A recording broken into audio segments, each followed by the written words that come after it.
요한계시록 강해가 어떻게 보면 좀 힘들게 들리실 분들이 많을 것 같아요. 그러나 저는 이 계시록 강해가 오늘 우리 교회 안에서 제가 말씀드린 게 일종의 성도들에게 보약을 다려 먹이는 것이다, 아니면 또는 예방주사를 주는 것이다, 그렇게 좀 생각을 해봅니다. 왜냐하면 요즘에 너무 한국교회가 이 말씀이 혼잡되는 게 많이 있고요. 그러다 보니까 교회에서 온전한 말씀을 제대로 공급받지 못하는 가운데 수많은 불건전한 이단 사상들이 성도들을 유혹하고 미혹할 때가 많은데, 그런 중에서 특별히 이 계시록을 가지고 교회 성도들을 미혹해 하는 그런 이단들이 참 많이 있다고 하는 거예요.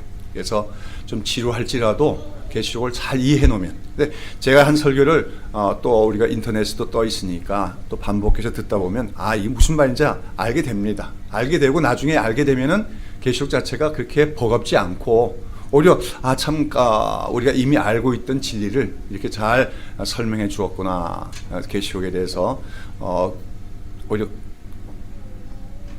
잘 즐겨 읽을 수 있는 책이 되는 것이 계시록 할 수가 있습니다.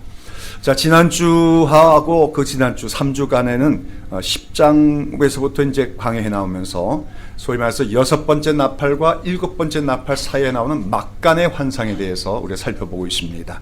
그러면서 먼저 지난 10장에서는 그리스도의 참된 그리스도인은 그리스도의 복음의 증인이 되어야 된다. 그러기 위해서는 어떻게 합니까? 말씀을 받아 먹어야 된다고 했습니다. 말씀을 그냥 듣기만 하는 것이 아니라 받아서 먹는데, 그 말씀이 입에서는 어때요?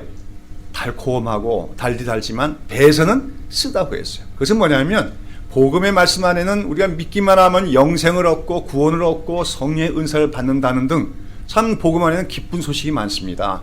달콤한 거지요. 그러나 그 복음을 막상 내 것으로 삼아서 그 복음의 말씀대로 살라고 할 때 그렇게 쉽지가 않아요. 만만치 않다는 겁니다. 그 말씀대로 사는 것은 때때로 우리에게 고난을 갖다 줄 수도 있고 손해를 끼치게 할 수도 있다는 거예요. 그럴지라도 그 말씀을 먹어서 배에서 쓰지만 잘 소화해낼 때 그 말씀이 뭡니까? 우리의 인격과 삶의 용해가 되어서 나의 것이 된다. 그것이 참된 그리스도인이다 하는 말씀을 드렸습니다. 그리고 나서 11장에 가면은 1절과 2절에 보면 어떤 환상이 나옵니까? 예루살렘 성전의 환상이 나오는데, 예루살렘 성전에 제단이 있고 지성소가 있는 그 성소, 그 성전 본 건물에서 경배하는 자들에 대해서는 하나님이 그 숫자를 세우고 청량하라고 말씀하시면서 그 바깥 마당에 있는 자들은 뭡니까?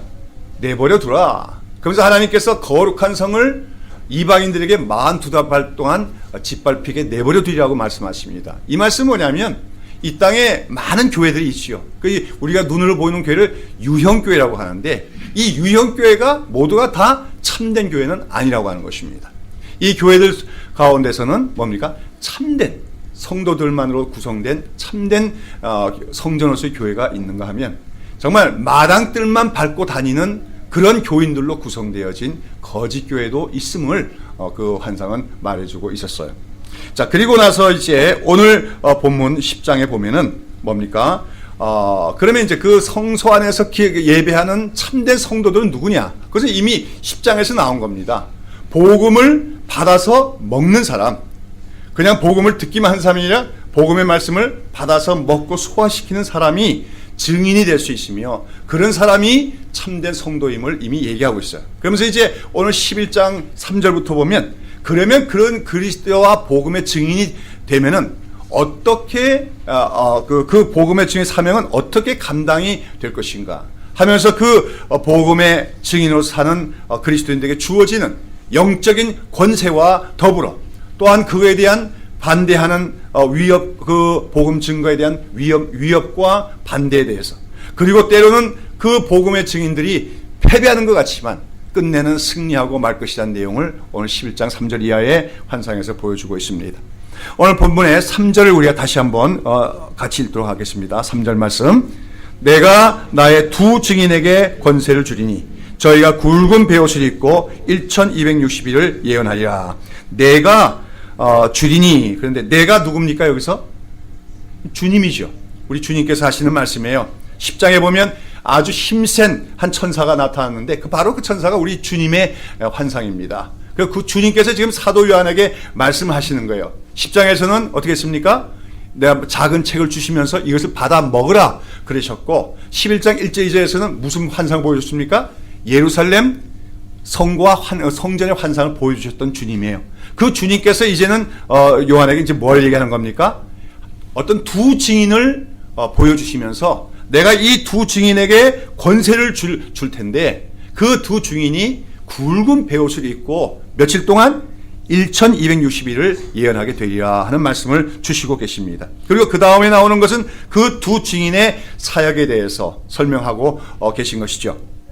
자, 그러면 여러분, 여기 나오는 이 두 증인은, 즉 굵은 베옷을 입고 1220일 동안 뭡니까? 예언을 하게 되어 있는 이 두 증인은 누구를 가리키는 것이겠습니까? 예. 이것도 이제 우리가 소위 세대주의자 같은 그런 신학자들은 뭐라고 하냐면, 이걸 요한계시록 전체를 문자적으로 해석하다 보니까 이것도 문자적으로 해석해요. 그래서 이제 특별히 이제 그 세대주의자들은 소위 7년 대환란 개념을 많이 얘기합니다. 그래서 여기 보면 11장에 보면 앞서 성전 환상이 나오는데 거기에 뭡니까? 그 46달. 그 다음에 그 두 증인이 나타나서 예언하는 기간 1260일. 이게 합하면 7년이에요.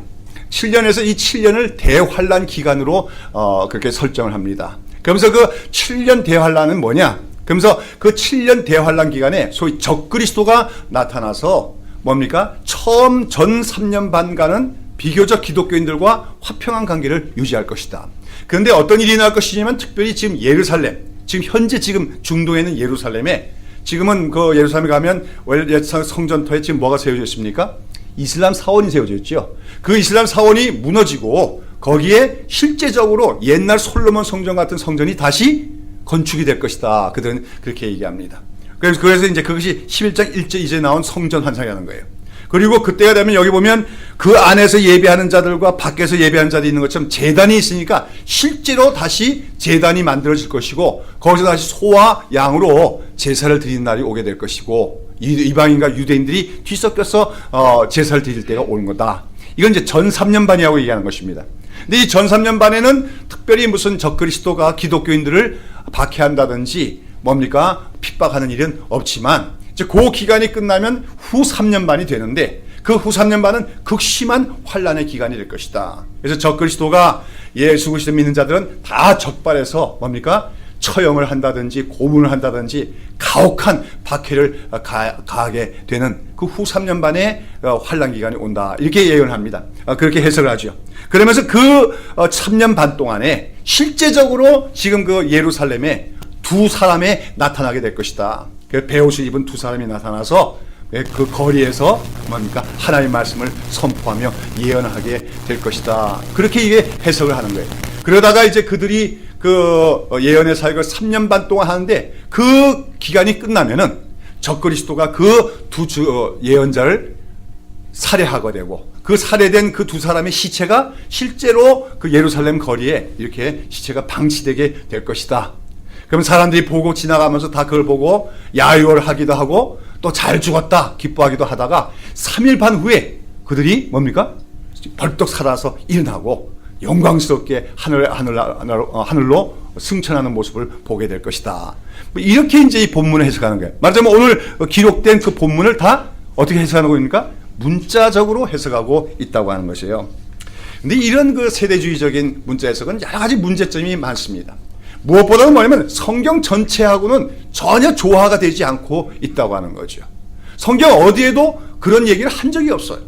그런데 요한계시록만 유독 그렇게 문자적으로 해석할 때 기괴한 주장들이 나타나게 되어진다는 것입니다. 그래서 제가 여러 차례 말씀을 드리는데, 요한계시록을 우리가 이해하고 또 해석할 때 가장 중요한, 이렇게 문자적으로 해석하게 되면 이상한 무리한 해석들이 나오게 되기 때문에 우리가 성경을 해석할 때는, 계시록을 할 때는 반드시 상징적으로 해석을 해야 된다. 대부분 환상들은 다 하나의 상징들이라는 것이죠.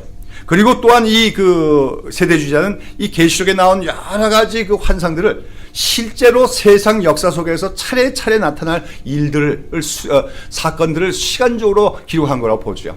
그러나 우리는 그렇게 보는 것이 아니라 그 계시록에 기록된 모든 환상들은 사실은 동일한 어떤 사실에 대한 반복이라고 볼 수 있어요. 특별히 복음의 진리 또 하나님의 구속의 원리를 반복해서, 근데 여러 가지 다른 환상들을 통해서 상징적으로 계속해서 반복해서 설명하고 있다고 하는 것이 바로 이상주의적 해석이라고 하는 방법인 것입니다. 자, 그러면 그런 문자주의적인 방법이 아닌 상징주의적인 그런 이상적인 방법을 볼 때 여기 나오는 두 증인은 누구를 가리키는 거겠습니까? 이 두 증인은 곧 앞서 나온 그리스도인을 가리키는 거예요.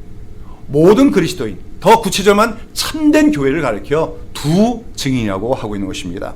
여기서 두 증인이란 말은 숫자가 두시라는 것이 실제 두 명의 증인이란 말이 아니에요. 둘이라고 하는 숫자는 성경에서 항상 상징적인 의미를 갖고 있지요. 우리가 계시록에는 숫자의 상징들이 많이 사용되고 있는데, 그래서 둘이라고 하는 숫자는 항상 증인의 숫자입니다. 그래서 구약에 나온 율법에 보면 어떤 사람이 누구를 고소했어요. 어떤 그 사람이 어떤 범죄했다고 고소를 했을 때는 반드시 그 고소한 사건대에는 누가 있어야 됩니까? 그것을 목격했다고 하는 증인이 있어야 돼요. 근데 그 증인이 반드시 몇 명이 돼야 됩니까? 2명 이상이 돼야 된다는 거예요.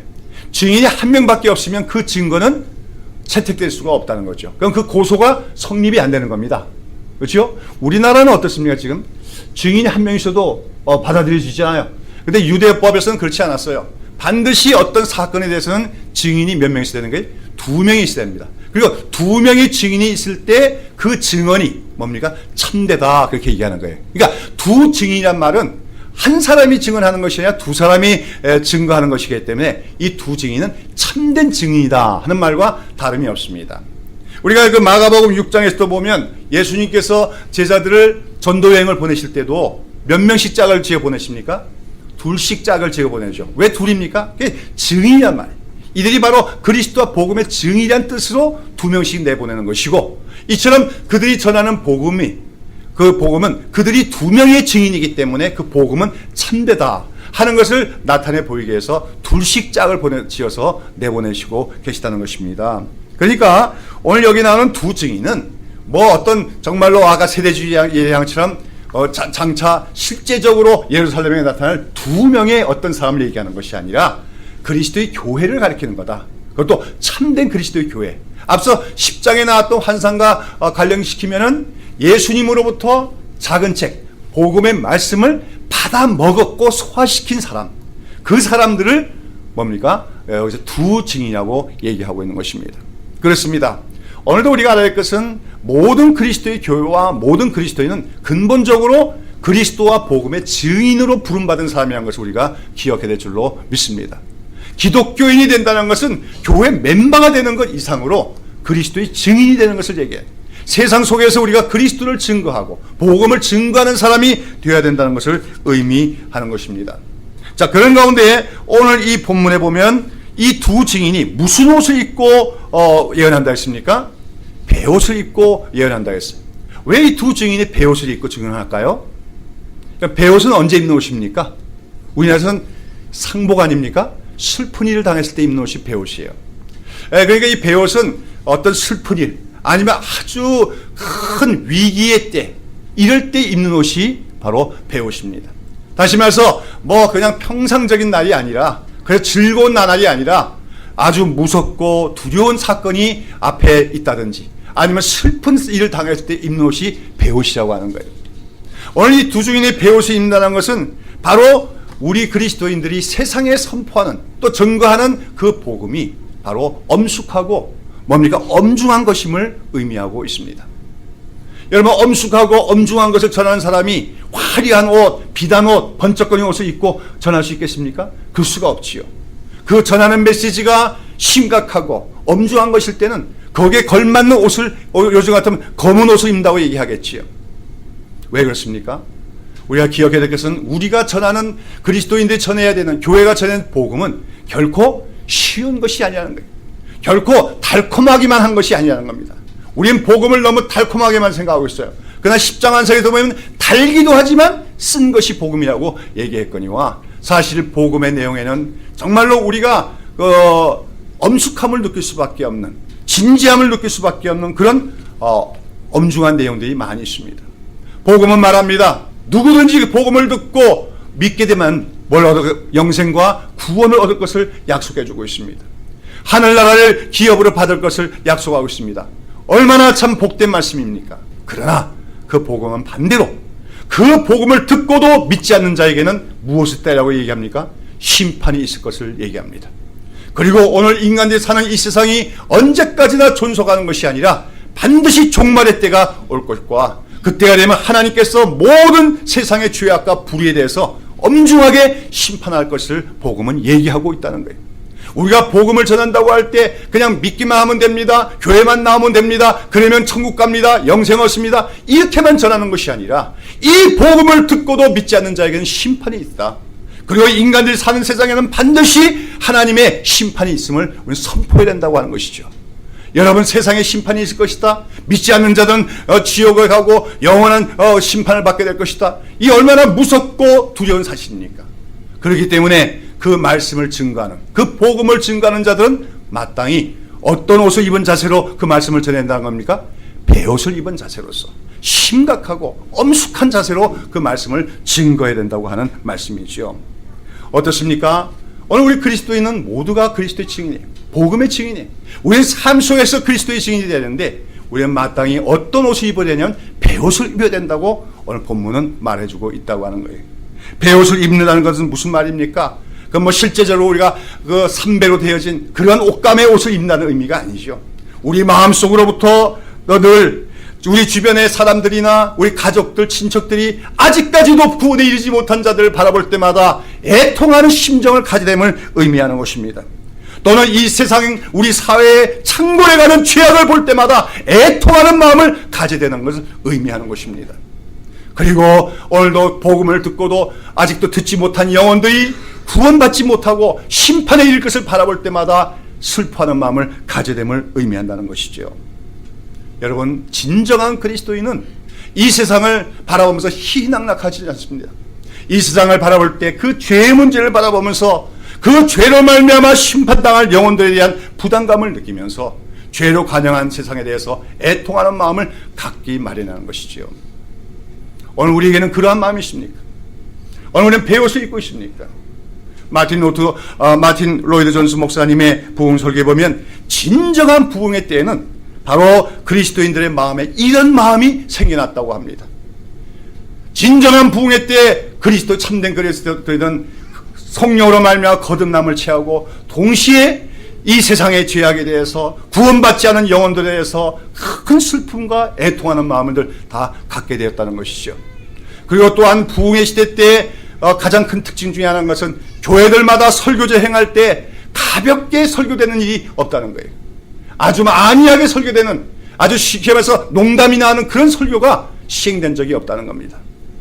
부흥의 시대 때는 모든 교회들마다 설교의 강단이 뭡니까? 엄숙함이 선언이 되게 됩니다. 말씀의 무게가 실리게 되어진다고 하는 것이었지요. 그런데 오늘 어떻습니까? 참된 부흥이 아니라 거짓된 인간적인 성장을 이룬 시대의 교회에서는 그런 심각함, 엄숙성이 사라지게 된다는 것이죠.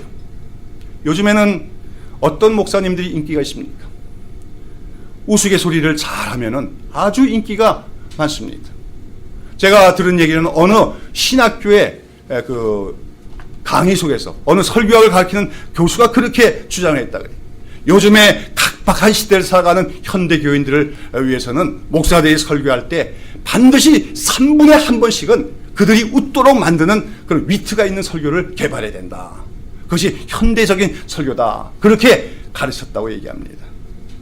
그러나 진정한 부흥을 경험한 그러한 성도들의 입장에서 보면 그런 주장은 정말로 쓸모없는 허접한 주장에 불과하다는 거예요. 우리가 진정으로 그리스도의 복음을 참으로 믿는다면 우리는 엄숙해질 수밖에 없어요. 진지해질 수밖에 없어요. 특별히 구원받지 못한 영혼들에 대한 부담감을 가질 수밖에 없어요. 죄가 더 간영해 되는 세상에 대해서 슬퍼하고 애통한 마음을 가질 수밖에 없어요. 그것이 바로 오늘 두 증인이 베옷을 입고 예언한다고 하는 말씀의 의미인 줄로 믿습니다. 우리는 오늘 그리스도인들은 베옷을 입은 자세로 살아야 돼요. 그렇다고 해서 꼭 베옷을 입으라는 얘기는 아닙니다. 물론 때로는 좋은 옷도 입을 수도 있겠지요. 그러나 근본적으로 우리는 사람들에게 이 세상에는 언젠가는 종말이 온다는 사실을 우리의 삶을 통하여서 입증해 나가야 됩니다. 사람들은 망하지 않을 세상이기 때문에 무엇을 좋아합니까? 물질을 좋아합니다. 소유를 좋아합니다. 안락한 환경을 좋아합니다. 그러나 우리는 어쩌면 좀 더 절제된 삶을 통해서 이 세상의 모든 것은 불타 없어지고 말리라는 사실을 우리의 삶으로도 입증하는 그런 삶을 살아갈 때 우리는 베옷을 입은 두 증인이 될 수 있는 줄로 믿습니다. 자, 다음으로 이제 이 두 증인이 그처럼 베옷을 입고 예언하는데 며칠간 예언한다고 했습니까? 1260일간 예언한다고 했어요. 자, 1260일 예언한다는 말은 무슨 말일까요? 1260일 달수로 계산하면 몇 달이 됩니까? 빨리 계산해 보세요. 1260일 30씩 나누면 몇 개월 납니까? 46개월 나오죠? 예? 예? 그런가요? 42개월? 예. 42개월 나오죠. 네, 40년. 그 42개월 바로 2절에 나오죠. 거룩한 성을 이방인들이 짓밟는 기간이 42달이라고 했어요. 근데 지난번 설교에서 그 42달은 무엇을 가리킨다고 했습니까? 사실 신약시대 전 기간을 가리키는 거예요. 오늘 이 땅에 있는 교회, 우리가 교회가 이방인들에게 짓밟혀 나갈 것이라는 겁니다. 교회는 참된 성도만 있는 것이 아니라 거듭나지 못한 이방인들이 나는 교인네 하고 들어와서 교회를 짓밟을 거라는 거예요. 더러는 그들 중에 목사가 되기도 하고 장로가 돼서 교회 내에서 권세를 행사하기도 할 것입니다. 그러나 예수님은 그들에 대해서 숫자도 세우지 말라고 말씀하셨지요. 바로 그 기간이 42달이에요. 그런데 오늘 이 두 증인이 베옷을 입고 예언을 하는 기간도 1260일로서 42달입니다. 근데 왜 여기서는 1260이라고 얘기했느냐? 이것은 바로 그 두 증인이 복음을 증거하되 어떻게 증거해? 매일매일 증거해야 된다. 그리고 그들의 매일매일의 일상의 삶을 통하여 증거해야 된다는 것을 의미하는 것이 1260이라고 할 수 있습니다. 우리는 일상의 생활을 통해서도 우리가 말씀을 증거할 수 있어야 되는 거예요. 그리고 매일매일 우리는 그리스도의 증인으로 살아가야 된다. 그것이 1220일의 의미라고 할 수 있어요. 그리고 이제 4절에 가시면은 이 두 증인은 또 뭐라고 했습니까? 이는 이 땅에 주 앞에 섰는 두 감람나무와 뭡니까? 두 촛대니. 이걸 또 두 감람나무와 두 촛대라고 했는데 이것은 뭘 말일까요? 옛날에 그 뭡니까? 지금의 뭐죠? 천부교인가요? 그 창시자인 그 박대선 장로 같은 사람은 자기가 감람나무다 그렇게 주장을 했는데 지금도 뭐 감람나무다 스스로 주장하는 그런 이단적인 사람들이 있어요. 근데 여기서 이 두 증인이 두 감람나무와 두 촛대란 말은 다른 말이 아닙니다. 촛대라고 하는 것은 빛을 발하는 그 기구 아닙니까? 바로 두 증인은 세상에 그리스도의 빛을 발하는 그러한 뭡니까? 촛대와 같은 존재다. 근데 그 촛대가 빛을 발함에 있어서 무엇의 공급을 받아야 된다는 거예요? 감람나무가 뭐지요? 감람나무에서 생산되는 게 뭐죠? 올리브 기름 아닙니까? 성경에서는 그 올리브 기름, 감람유 기름을 성령의 상징으로 사용할 때가 많다는 거예요. 다시 말해서 이 두 증인은 마땅히 세상 속에서 복음의 말씀을 통하여 빛을 발하는 사명을 갖고 있는데 그 빛의 사명을 감당함에 있어서 반드시 무엇의 공급을 받아야 된다는 거예요? 성령의 은혜를 공급받아야 된다. 오직 성령의 충만으로만이 그 세상 속에서 그리스도와 복음의 증인이 될 수 있다 하는 것을 상징적으로 표현하고 있다고 하는 것이죠. 이해될 줄 압니다. 자, 그런데 그 다음에 이제 나가는 것은 뭡니까? 이 두 증인의 권세예요. 그 두 증인이 뭡니까? 그 복음을 증거하고 말씀을 증거하는데 그들을 대적하는 자도 있으면 그들에게 뭡니까? 그 대적한 자들에게 하나님의 심판과 화가 임하는 것을 봅니다. 그리고 그들이 막 권세를 가지고 기도하는 동안에 예언하는 동안에 하늘의 문이 닫혀서 비가 안 오게 하는가 하면 또는 뭡니까? 물이 변하여 피가 되게 하고 아무 때든지 원하는 대로 재앙으로 땅을 치라고 했어요. 이런 표현들은 어디 구약에 나오는 모세 때의 10개의 재앙이나 또는 엘리야의 모습을 우리가 연상하게 되죠. 엘리야가 불의한 시대를 살아가면서 하나님을 믿지 않고 우상을 숭배하는 자들을 하나님께서 심판해 주시기를 기도하면서 뭘 기도했습니까? 그 범죄한 이스라엘 땅에 비가 오지 않기를 기도했더니 어떻게 했어요? 3년 반 동안 바로 그 하늘문이 닫히고 비가 내리지 않았습니다. 오늘 여기 두 증인의 사역이 그와 비슷한 거예요. 그러다가 이제 그들이 갈멜산 꼭대기에서 엘리야가 그 우상 숭배자들과 대결해서 승리했을 때 이제 하나님의 심판이 이루어진 것을 믿고 그가 기도했을 때 다시금 비가 내리는 그 기적을 일어난 것을 우리가 봅니다. 엘리야뿐만 아니라 오늘 두 증인 참된 그리스도인들과 모든 교회에도 이런 권세가 주어졌음을 얘기하는 것입니다. 우리는 알아야 돼요. 오늘 교회가 권세가 없다면 그건 우리가 참된 증인이 되지 못하기 때문에 그런 것입니다. 그러나 진실로 교회가 그리스도의 참된 복음의 증인이 되려고자 할 때, 그 복음의 증거를 위해서 어떤 희생도 감사하고자 할 때 그들에게는 권세가 주어지는 줄로 믿습니다. 예수님은 말씀하셨습니다. 마태복음 28장 18절 이하에서 그 부활하신 후에 12제자에게 뭡니까? 지상명령을 내리시죠. 뭐라고 하십니까? 그러면 하늘과 땅에 속해 있는 모든 권세를 내게 주셨으니 그러므로 너희는 가서 모든 족속으로 제자를 삼아 아버지와 아들과 성령의 이름으로 세례를 주고 내가 너희에게 너희가 분부한 모든 것을 가르쳐 지키게 하라고 합니다. 다시 말해서 세상 끝까지 이르러 나의 증인이 되라고 말씀하시면서 뭐라고 말씀하십니까? 하늘과 땅에 속한 권세를 다 내게 주셨다고 얘기합니다. 그 말씀 무엇을 말씀입니까? 오늘 우리 그리스도인들이 그리스도의 증인으로 세상 끝까지 나가고자 할 때, 복음의 증인으로 세상에서 살아가고자 할 때 하늘과 땅의 권세를 갖고 계신 예수님이 그들과 함께 하시겠다는 약속인 줄로 믿습니다. 그런 가운데 참된 그리스도의 증인으로서 교회가 또는 그리스도인이 정말 필요가 있어서 하늘문이 닫히는 것을 하나님께 요청한다면 그거 들어주실 거라는 겁니다. 이 땅에 재앙이 필요해서 기도한다면 그 재앙도 하나님께서 내려주실 것이라는 것입니다. 그것이 바로 오늘 우리 그리스도인에게 주어진 영적 권세라는 사실을 기억해야 됩니다. 그러나 오늘 많은 그리스도인들은 그런 영적 권세를 체험하지 못하고 삽니다. 왜요? 우리가 참된 증인이 되지 못했기 때문이라는 것이죠. 자, 아무튼 참된 증인으로 살고자 하는 교회와 그리스도인 이런 영적 권세가 있음을 오늘 본문은 말해주고 있는 거예요. 자, 그런데 오늘 이 환상에 보면 이 두 증인이 1260일 즉 3년 반 동안 매일매일 예언의 말씀 즉 복음을 증거했습니다마는 그들의 증거의 사역이 끝나갈 때 어떤 일이 납니까? 이제 마귀의 공격을 받게 되는 것을 오늘 묘사하고 있습니다. 자, 이 1260일의 사역이 다 끝난 때 어디서부터 뭐가 올라옵니까? 무적행으로부터 짐승이 하나 올라오라 했어요. 그리고 그 무적행으로부터 올라온 짐승이 두 증인과 전쟁을 일으켜 그 두 증인을 죽이게 되리라고 오늘 예언하고 있습니다. 이 말은 무슨 말일까요? 여러분, 여기 무적행에서 올라오는 짐승은 무엇을 얘기합니까? 이제 이 짐승은 자주자주 나올 거예요. 여러분, 이제 이 계시록 앞으로 나오는 본문에서 자주자주 나오는데 이 짐승은 한마디로 적그리스도적인 세상 권력을 얘기합니다. 무적행이라고 하는 것은 저번에도 나왔었지 한번. 바로 그것은 마귀의 처소입니다. 하나님의 형벌을 받고 있는 마귀와 그 수와 세력들이 갇혀 있는 곳이 바로 무적행인데 그곳으로부터 나온다고 했으니까 바로 마귀의 조종을 받는 짐승과 같은 권력을 얘기한다는 거예요. 세상 권력, 다시 말해 통치자의 권력이죠. 국가 권세를 얘기합니다. 이 국가 권세는 어떻게 보면 하나님께서 인간 사회를 보존하기 위하여 하나님께서 인간들에게 주신 일반 은총 중에 하나입니다. 인간들이 하나님께 범죄를 하고 타락했습니다. 그러고 나서 인간들에게는 이기주의적인 생각이 가득 차고 욕심과 그런 것이 가득 차고 또 뭡니까? 인간 서로에 대한 만인에 대한 만의 투쟁이 시작이 되면서 인간들은 언제 자멸할지 모르는 존재가 되었습니다.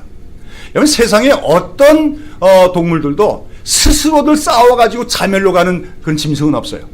그냥 인간들만은 유일하게 내버려 두면 어떡합니까? 서로 싸워서 결국은 자멸로 갈 수밖에 없는 그런 공격성과 파괴성을 갖고 있는 것이 인간의 존재입니다. 그래서 하나님께서는 인간 사회에 뭘 주신 것입니까? 다스리는 통치 권세를 허락하신 것입니다. 그러니까 그 통치 권세를 통해서 뭡니까? 권선징악을 행하게 하고 그래서 사회 질서를 유지하게 함으로써 인간 사회가 자멸로 가는 것을 막도록 하나님이 내려주신 일반 은총이 바로 세상 권세입니다. 그래서 성경에서는 이 세상 권세는 하나님이 주신 것이라고 얘기하며 오늘 모든 백성들 특별히 그리스도인들은 이 세상 권세에게 복종할 수 있어야 된다고 가르치고 있어요. 근데 이것은 이 세상 권세가 어디까지나 하나님의 뜻대로 공정하고 공의로울 때라고 하는 한계 속에서 그 권세는 하나님이 주신 수단이 되고 은총이 된다는 거죠. 근데 우리가 역사를 살펴보면, 아니면 지금도 우리가 세계를 돌아보면 이 세상 권력에는 항상 무엇의 작용이 개입될 때가 많습니까? 마귀의 작용이 개입될 때가 많다는 것이죠. 마귀가 그 정권을 변질시킬 때가 있습니다. 특별히 우리가 절대 권력은 절대 부패한다고 말이 있습니다만 뭡니까? 절대 권력. 아주 큰 힘을 행사하는 그런 권력이 될 수 있도록 그 권력은 항상 부패하기 마련이라는 겁니다.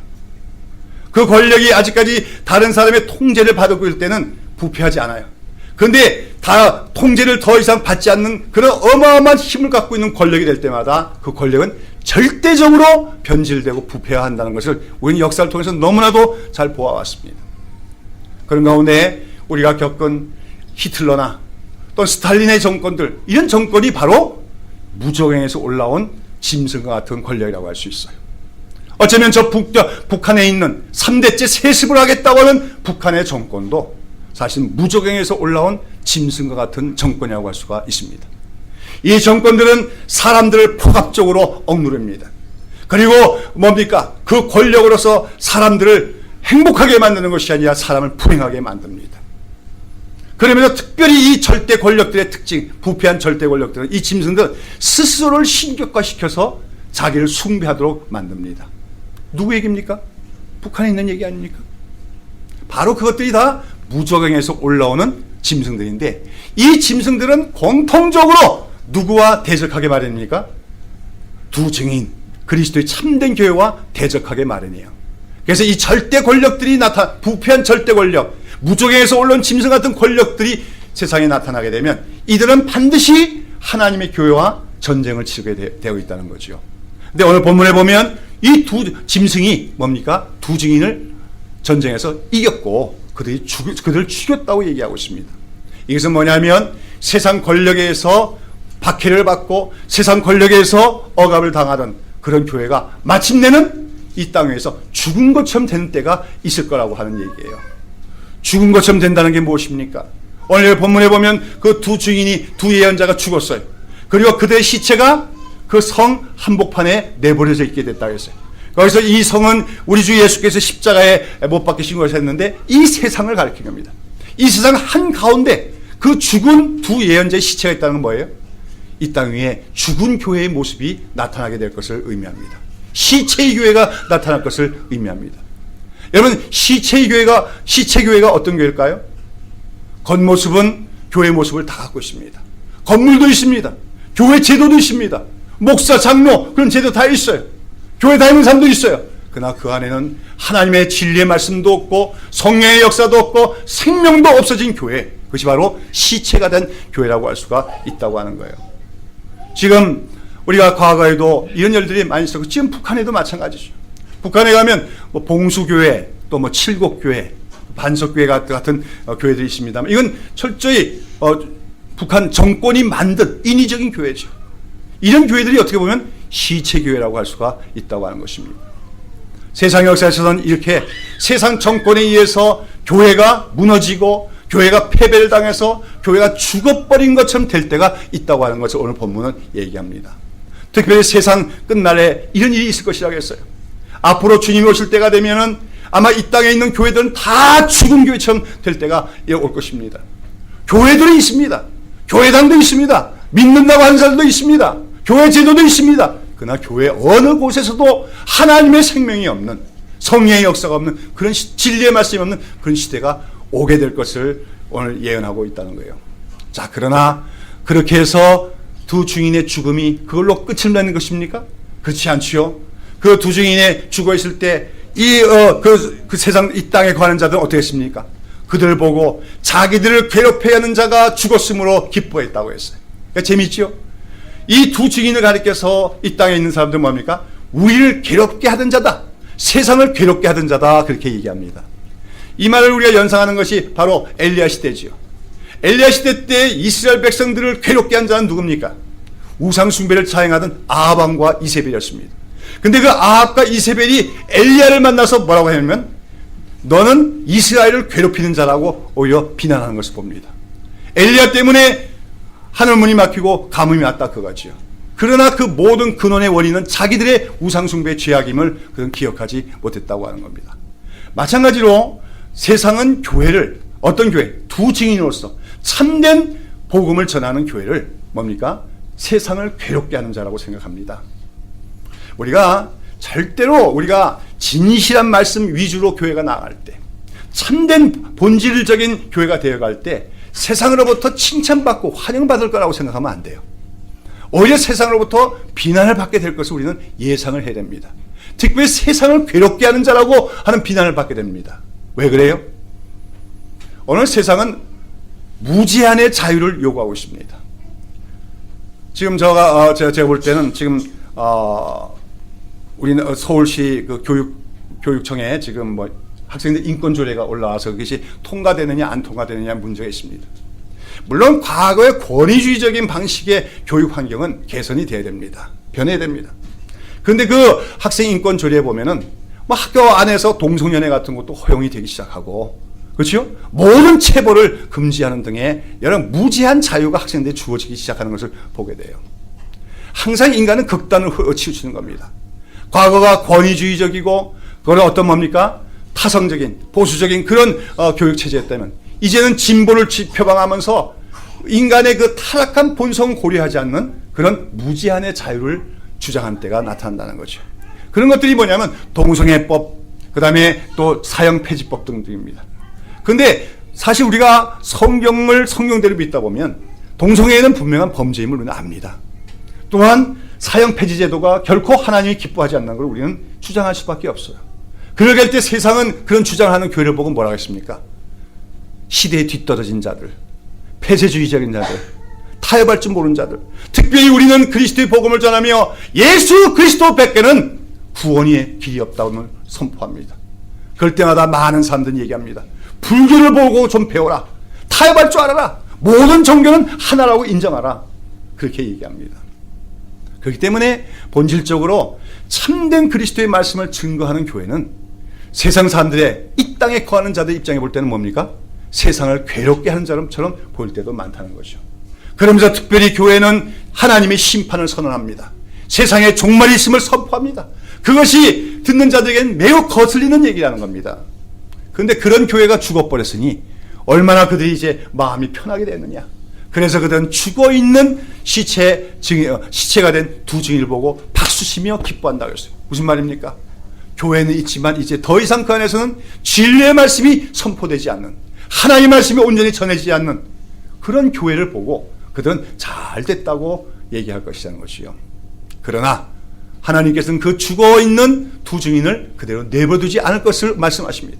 사흘 반 만에 그 안에 생기가 들어갑니다. 그리고 그들이 다시 살아나서 하늘로 올라가는 영광스러운 모습을 보고 세상 사람들이 놀라게 되는 때가 올 것이다.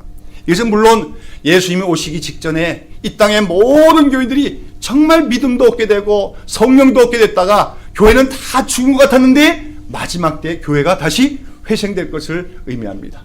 그리고 교회가 다시 회생되고 영광스러운 모습을 회복하게 될 때 예수님이 오시게 될 것이고 교회는 그리스도를 맞이하기 위해서 하늘로 올라갈 것을 예언하고 있는 말씀이에요. 그러나 저는 오늘 이 말씀을 세상 종말에 관한 예언을 보는 것이 만이 아니라 그렇게 보아야 되지만 우리 역사 과정 속에서도 자주 반복적으로 일어나는 사건에 대한 우리 말씀으로도 우리가 해석할 수가 있습니다. 특별히 우리 민족의 역사 속에서 북녘 땅에서 진행되고 있는 일이고 앞으로 일어날로 저는 이 예언의 말씀을 적용할 수 있다고 믿습니다. 북한의 교회는 죽었습니다. 북한은 지금 시체교회밖에 없습니다. 북한 사회에는 완전히 그 짐승 같은 정권에서 유지되면서 진리의 말씀은 전파되지 못하고 있습니다. 그러나 하나님은 죽은 증인과 같은 주님의 교회를 살리실 날이 올 줄로 믿습니다. 그때 이 땅에 거하는 자들은 두려워한 날이 올 줄로 믿는 것입니다. 우리 주 예수님을 죽은 가운데 살리신 우리 하나님께서는 자신의 증인으로서 죽어있던 교회를 다시금 살리실 때가 올다.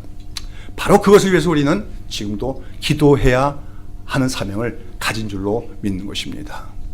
자, 그리고 오늘 본문에 보면 마지막에 보면 그리고 나서 이제 일곱째 나팔이 불려지는 것을 보게 되죠.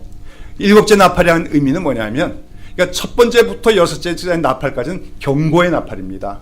그 일곱째 나팔은 이제 마지막 때가 왔음을 선포하는 그런 나팔이에요. 이것은 마치 이것과 같아요. 여리고 성을 점령할 때 어떻게 합니까? 이스라엘 백성들이 매일 한 바퀴씩 돌죠, 그렇죠? 매일 한 바퀴 돌면서 나팔을 불고 돌아가면서 돌아갑니다. 그러다 일곱째 날에는 어떻게 합니까?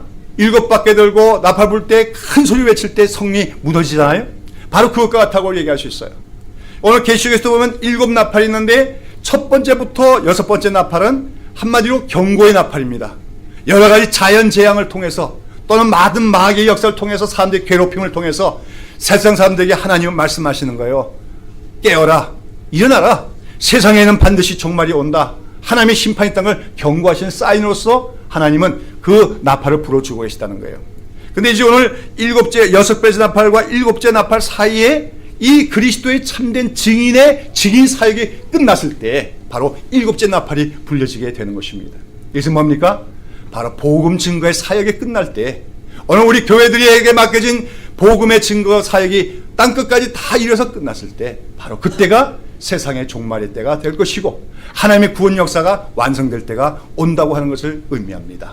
그러면서 마지막 절에 보면 19절에 보면 그때 이 일곱째 나팔이 올리고 그 다음에 예수 그리스도의 주권이 완성돼서 세상 모든 나라가 예수 그리스도의 나라가 되어진 것을 찬송하는 소리가 들려오는 가운데 사도 요한이 봤더니 하늘에 있는 성전이 열리고 성전에 뭐가 보입니까? 언약궤가 보이는 걸 봅니다. 언약궤가 보인다는 것은 하나님의 언약이 이제 완성됐음을 얘기하는 것입니다. 하나님은 하나님과 언약을 아담과 언약을 세우시고 그 다음에 아브라함과 언약을 세우시고 다윗과 언약을 세우시고 나중에는 예수 그리스도를 통하여 믿는 자들과 새 언약을 세우시며 하나님께서는 반드시 세상 역사를 완성시킬 때가 오실 것을 말씀하셨습니다.